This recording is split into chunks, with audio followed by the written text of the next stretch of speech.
தீபாவளி பண்டிகையை ஒட்டி பல்வேறு பகுதிகளில் பிரியாணி ஆர்டர்கள் குவிந்து வருகின்றன.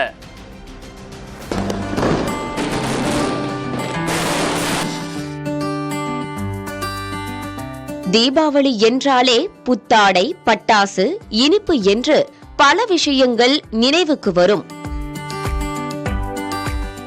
ஆனால் தமிழ்நாட்டில் இந்த கொண்டாட்டத்தின் கூடுதல் அம்சமாக ஒரு விஷயத்தை குறிப்பிட்டாக வேண்டும். அதுதான் பிரியாணி.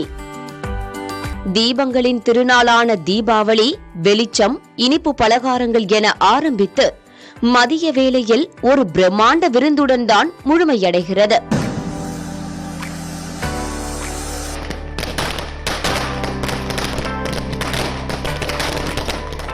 அதில் பிரியாணிக்கு எப்போதுமே ஒரு தனி இடம் உண்டு.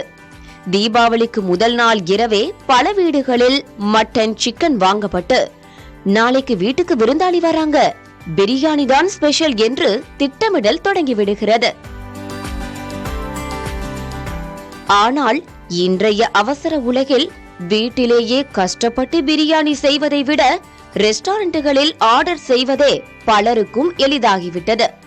தீபாவளி பண்டிகை நெருங்க நெருங்க பிரியாணி கடைகளிலும் உணவகங்களிலும் ஆர்டர்கள் குவிய தொடங்குகின்றன.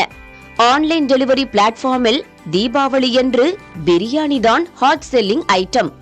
சில உணவகங்கள் தீபாவளியை முன்னிட்டு வான்கோழி பிரியாணி, தீபாவளி ஸ்பெஷல் மட்டன் பிரியாணி என்று விசேஷ மெனுக்களை அறிமுகப்படுத்தி வாடிக்கையாளர்களை இன்னும் உற்சாகப்படுத்துகின்றன.